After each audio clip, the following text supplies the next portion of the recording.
So hey guys, this is Vikas Sharma और आज का जो वीडियो बनाने का मेरा मेन मोटिव है वो ये हो रहा है कि क्योंकि मैं इतने सालों से डिजिटल मार्केटिंग में हूँ और प्रॉब्लम ये आ रही है कि जब हम हायरिंग की बात कर रहे हैं तो हम भी बच्चे बहुत सारे हायर करते हैं। हमारे यहाँ आप देखेंगे तो 25 से 30 लोग हमारी टीम में काम कर रहे हैं। तो होता क्या है कि जितने भी बच्चों के मैंने इंटरव्यू लिए हैं, इन लोगों के साथ एक बड़ी प्रॉब्लम जो मैंने देखी और जो हमें भी प्रॉब्लम फेस हुई, और इंटरव्यू में मोस्टली मैंने 50 में से मुश्किल से 10 या 12 बच्चे ही सेलेक्ट कर पा रहा हूँ मैं अपने कामों के लिए। वो क्या रहा है कि बच्चे जो हैं जिस भी इंस्टीट्यूशन से पढ़ के आ रहे हैं, सीख करके आ रहे हैं या कुछ भी समझ के आ रहे हैं, वो क्या कर रहे हैं कि वो रियल प्रोजेक्ट्स ना कर करके डमी प्रोजेक्ट्स करके आ जा रहे हैं। तो क्या होते हैं डमी प्रोजेक्ट्स, इसके ऊपर मैंने सोचा बच्चों को थोड़ा अवेयर कर दूं ताकि जब वो हायरिंग पे जाएं, क्योंकि मैं खुद 80-90% बच्चों को निकाल दे रहा हूं इंटरव्यू में जस्ट बिकॉज ऑफ कि उन्होंने कोई प्रोजेक्ट अपनी लाइफ में रियल किया ही नहीं है और उनको बोला गया था कि रियल लाइव प्रोजेक्ट्स आपको सिखाए जाएंगे या लाइव प्रोजेक्ट्स करेंगे। तो बच्चे जनरली कंफ्यूज हो जाते हैं कि लाइव प्रोजेक्ट्स क्या होता है, डमी प्रोजेक्ट्स क्या होता है, या फिर रियल क्लाइंट प्रोजेक्ट्स क्या होते हैं, रियल क्लाइंट्स के साथ कैसे बात होती है। तो डिजिटल मार्केटिंग में जो भी लोग अभी कोर्स कर रहे हैं, अगर वो इस वीडियो को देख रहे हैं तो मेरी बात बड़ी ध्यान से सुनिएगा आप लोग, क्योंकि मैं ये बात बताने वाला हूँ बहुत इंपॉर्टेंट। मैं अपने लगभग 13-14 साल के एक्सपीरियंस इस बात को बताने वाला हूँ। देखिए होता क्या है कि देखो दो प्रोजेक्ट क्या होता है, एक होता है रियल प्रोजेक्ट, एक होता है डमी प्रोजेक्ट और एक होता है लाइव प्रोजेक्ट। अब देखो इन तीनों में अंतर क्या होता है। तो सबसे पहले मैं बताता हूं आपको live projects. Basically live projects क्या होते हैं कि किसी भी प्रोजेक्ट पर आप काम कर रहे हो, जैसे मेरा ब्लॉग हो गया, किसी क्लाइंट का ब्लॉग हो गया, किसी पर्टिकुलर ऐप पे आप काम कर रहे हो, या वो इन डोमेस्टिक है या कुछ भी। तो लाइव प्रोजेक्ट्स क्या हो सकता है, बेसिकली आपका अपना पेज बनाना। जैसे मेरा नाम विकास शर्मा है तो IamVikasSharma.com जैसे मेरी वेबसाइट है, तो यही मेरे लिए क्या हो गई, लाइव प्रोजेक्ट हो गई। दूसरा होता है आपका real life project. Real life project का मतलब क्या होता है कि जहां पर क्लाइंट के प्रोजेक्ट की बात की जा रही है, वो किसी का पर्सनल नहीं है, वो किसी इंस्टीट्यूशन का नहीं है, वो किसका है, किसी क्लाइंट का प्रोजेक्ट है, जहां पर क्लाइंट इंटरेक्शन हो रहा है, क्लाइंट से बात हो रही है, क्लाइंट की डेडलाइंस हैं, क्लाइंट के प्रोजेक्ट पे क्या काम होना है, उसके लिए क्या एडवर्टाइजमेंट आपको डिजाइन करना है, क्या ब्रांडिंग स्ट्रेटजी बनानी है, इन सब चीजों पर बात होती है। इसी के साथ साथ एक होता है इसके बीच में ही डमी प्रोजेक्ट। तो बेसिकली क्या बनाई जाती है, डमी वेबसाइट्स बनाई जाती है जो बच्चों को जनरली सिखाने के पर्पज से की जाती है। ऐसा नहीं कि ये गलत है, लेकिन मैं आपको बताता हूँ डमी प्रोजेक्ट करने में प्रॉब्लम क्या होती है कि वो एक साइट बना दी उन्होंने बोला आप इसमें ब्लॉग पोस्ट डालो, ये करो वो करो, और बच्चे जनरली क्या करते हैं, इन चीज़ों को ही ज़्यादा समझने लग जाते हैं कि उन्होंने रियल प्रोजेक्ट कर लिया है। तो बेसिकली होता क्या है कि बच्चे जो है डमी प्रोजेक्ट में प्रॉब्लम ये है कि वो आपका किसी तरह से रिलेटेबल नहीं है, जहाँ पर आपकी कोई रिस्पॉन्सिबिलिटी नहीं है। तो मैं बोलना चाहता हूँ कि कोई भी बंदा अगर डिजिटल मार्केटिंग कर रहा है तो प्लीज़ ध्यान रखिए कि आप लोग डमी वेबसाइट्स के भरोसे मत रहिए। जब आप किसी कंपनी में जाएंगे, इंटरव्यू देंगे, तो वो आपसे ये नहीं पूछेगा कि तुमने ब्लॉग पोस्ट क्या डाली थी, ये डाली थी।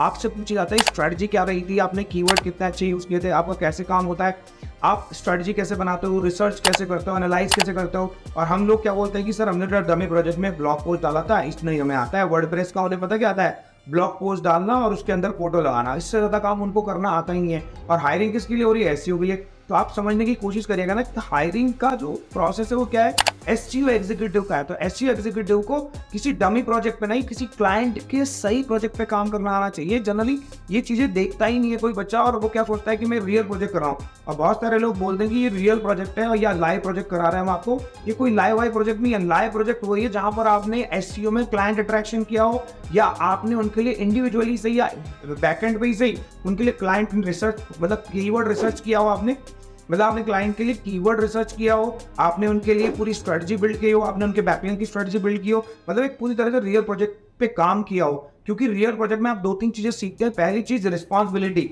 जब आप किसी क्लाइंट के प्रोजेक्ट पे काम करते हो, आप अगर अपना भी प्रोजेक्ट कर रहे हो, जैसे मैं लाइव प्रोजेक्ट अपनी साइट बना रहा हूँ, तो इस प्रोजेक्ट के क्या इश्यूज है मैं आपको बताता हूँ। इसमें क्या है कि मेरी कोई रिस्पॉन्सिबिलिटी नहीं बनती है, आज करूंगा, कल करूंगा, परसों करूंगा, लेकिन देखते ही देखते हंसते खेलते कूदते क्या हो जाता है, 3 महीने खत्म हो जाते हैं और बच्चों को समझ में नहीं आता कि मुझे आगे करना भी क्या। कंफ्यूज, मतलब सोचिए कि पहले कोर्स कर रहे थे तो भी कंफ्यूज थे, अब कोर्स खत्म हो गया तो भी कंफ्यूज है। क्यों? क्योंकि कोई रियल प्रोजेक्ट पे काम ही नहीं किया।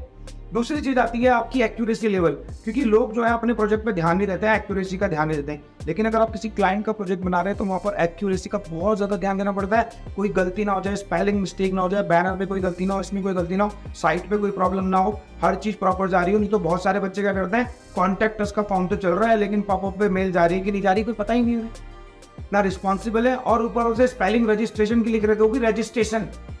तो ये सारी चीजें कहाँ आती है, जब आप क्लाइंट के प्रोजेक्ट पे काम करते हैं, रियल प्रोजेक्ट्स पे काम करते हैं। नंबर 3 जो सबसे जरूरी बात होती है कि जब आप कोई भी रियल प्रोजेक्ट्स पर काम करते हैं, किसी क्लाइंट के प्रोजेक्ट पर काम करते हैं, तो उसे कहते हैं डेडलाइंस।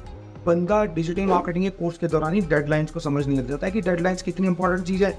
वरना आप कह रहे हो कि मैंने डमी प्रोजेक्ट पे काम किया, मैं लाइव प्रोजेक्ट अपनी साइट पे बनाता हूँ, आपने आज तक अपने वेबसाइट पे कभी भी सही टाइम पर पोस्ट डाली नहीं होगी, अरे कल डाल देंगे, परसों डाल देंगे, ऐसा कुछ सोचता है आदमी। तो आप अगर डिजिटल मार्केटिंग करने की सोच रहे हैं तो इस बात को समझिए, dummy project versus real live project. किसी क्लाइंट के प्रोजेक्ट पे काम करना सीखिए, समझिए कि डमी प्रोजेक्ट, कुछ लोग तो लाइव प्रोजेक्ट को भी डमी प्रोजेक्ट को लाइव प्रोजेक्ट बना करके, मतलब मैं बोलना तो नहीं चाहता हूँ, लेकिन बच्चे फूल बन जाते हैं, उन्हें लगता ही नहीं कि हम क्या काम कर रहे हैं क्या नहीं कर रहे हैं। तो मेरी आप लोगों से एक तरह से गुजारिश है कि अगर आप डिजिटल मार्केटिंग का कोर्स कर रहे हैं तो सिर्फ और सिर्फ रियल प्रोजेक्ट्स पर काम करिए, और या फिर आप ऐसे होने चाहिए अपने प्रोजेक्ट को आप रियल की तरह करें। ऐसे नहीं कि आपने ब्लॉग बनाया और उसके बाद गायब हो गए। बहुत सारे बच्चे स्टार्टिंग में बड़े जोश में रहते हैं, ब्लॉग बना देते हैं लेकिन काम कभी नहीं करते हैं, और फिर बाद में जॉब ढूंढ रहे होते हैं और जॉब में उनसे कुछ भी नहीं हो पाता है, क्योंकि उन्होंने कभी भी अपनी पढ़ाई को ना तो सीरियस लिया, और जब इंस्टीट्यूशन पर ज्वाइन किया, किसी कोर्स को ऑनलाइन परचेज किया, कुछ भी किया, तो वहाँ पर उन्होंने देखा ही नहीं कि मैं किसी रियल एनवायरनमेंट में तो जा ही नहीं रहा हूँ। और फिर बच्चा इतनी दिन कोर्स करने के बाद भी इंटर्नशिप में फंसा रह जाता है, या फिर उसकी सैलरी हाइक नहीं होती, या लगभग 90% कंपनीज में तो वो रिजेक्ट ही हो जाता है, क्योंकि कंपनी से लेती नहीं, क्योंकि आप लोगों ने कभी कोई रियल प्रोजेक्ट ट्राई किया ही नहीं है। तो बेसिकली मेरा जो बताने का मेन मोटिव था कि डमी प्रोजेक्ट्स और जो रियल प्रोजेक्ट्स होते हैं, इसके आप डिफरेंस को समझिए। और अगर आप कोर्स कर रहे हैं डिजिटल मार्केटिंग का, तो कोशिश करिए अपने मेंटर से बात करिए, अपने टीचर से बात करिए, अपने इंस्टीट्यूशन से बात करिए, या जिससे भी आपने कोर्स बनाया, मुझे एक रियल प्रोजेक्ट में भी डालो, ताकि मैं वो काम अच्छे से कर पाऊँ, ना कि मैं बस कहानी सुनूँ और उसको जमा करूँ अपने पास और अपने जीवन में कुछ न कर पाऊँ। तो आई होप कि आपको डमी प्रोजेक्ट और रियल प्रोजेक्ट्स में कुछ डिफरेंस समझ में आएगा, और क्यों ज़रूरी है दोनों को समझना और उनको करना, एग्जीक्यूट करना। तो हो सकता है कि आप डिजिटल मार्केटिंग में एक अच्छा नाम अपने लिए करेंगे। तो अगर वीडियो पसंद आई तो लाइक करिए, चैनल को सब्सक्राइब करिए, और अगर आपको लगता है कि आपका कोई दोस्त इस तरह की किसी इंस्टीट्यूशन में पढ़ रहा है, ऑनलाइन पढ़ रहा है, तो आप उसके साथ ये वीडियो शेयर करिए, कि पूछिए उसको कि कोई ऐसा तो नहीं कि डमी प्रोजेक्ट्स कर रहा है और अपने आप को सोच रहा है लाइव प्रोजेक्ट में इन्वॉल्व है। तो मिलते हैं आपको नेक्स्ट वीडियो में।